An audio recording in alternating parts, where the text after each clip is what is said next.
नाच तर का भइल बा? इस सारावा फिर कहाँ से आ गुले?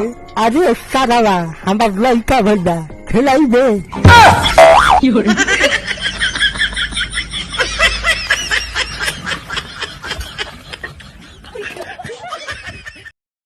ए बाबा तनी बीड़ी उड़ी देबो का?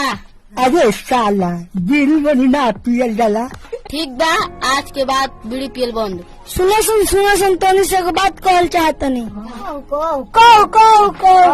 हमार शादी होई सावलिया के नकलिया गिरे केवना के लिए जाजी रे। अरे सारावा चिंता का करो तोर सरी, हाई बूढ़ावा जिंदा बा अभी।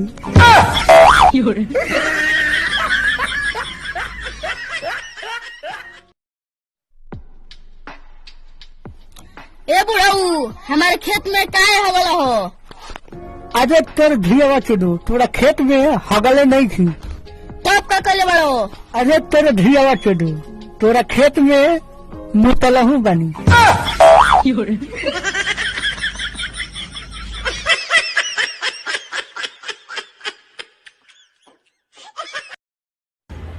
भाई हाँ 500 रुपए दियो यार। यहाँ जहर खाने के पैसे नहीं है। ले जहर खा लियो।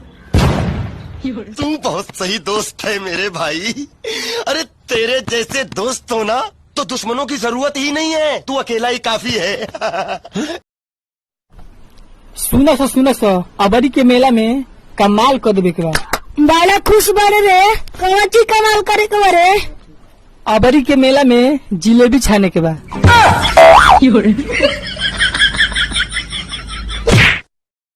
साला दिले धड़का देला, हम जल्दी की खाचा। अरे कुकुरा का सुतल बड़े, वीडियो बनावे ना जीवे का रे? हाँ गणुता नहीं, वीडियो बनावत बनावत मोने था गुल्ला, एगो रुपया मिलते नहीं है। अच्छा ई बात बा, ले आई एगो रुपया, अब बनावे चलबे ना।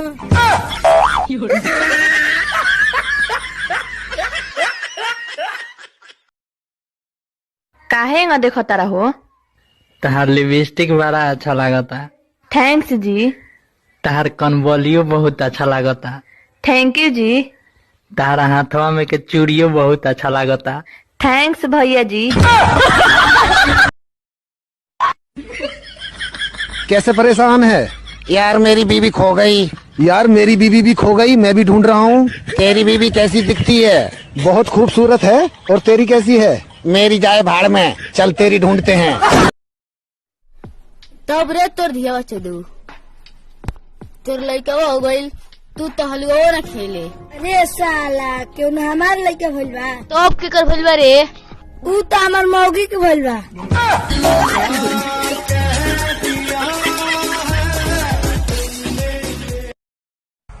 तौलिया देख के नहाने वाला समझे क्या?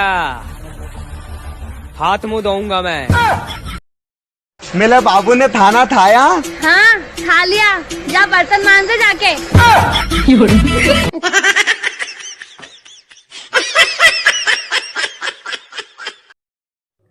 हाँ हमारे से बात मत करिए, आज से तोर हमारा रिश्ता खत्म। अरे भाई तू छोड़ देली का? हाँ काहे रे? जब बोलावता रिश्ता मिले जाते बानी, सामान भेजवाते बानी, तो हमार बात मान। ऐसे थोड़ी होला कि केहू के इग्नोर कोई। हेलो आई लव यू चंदा। लड़की वड़की के चक्कर से दूर रहते हैं साहब। काहे की भाई भिखारी है, कोई पटवे नहीं करती है। सुनो सो हमारा जरी हाथा ना सारा पैसा बा, सोचा तानी कि कोनो भिखारी के दान कर दी। अरे हमारे के दान कर देना। काहे तू कोनो भिखारी है का? वैसे का हम अबे भिखारी बन जतनी।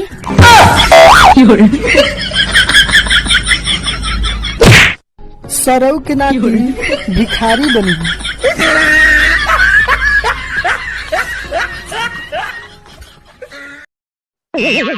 सनी देओल जी, हम आपका है जूता चुरा के घरे भाग जाए तो? कसम गंगा मैया की, घर में घुस कर मारूंगा। आई रे मर्दे, लो है अपन जूता। मर्दे जूता खातिर घर में घुस के मरबो।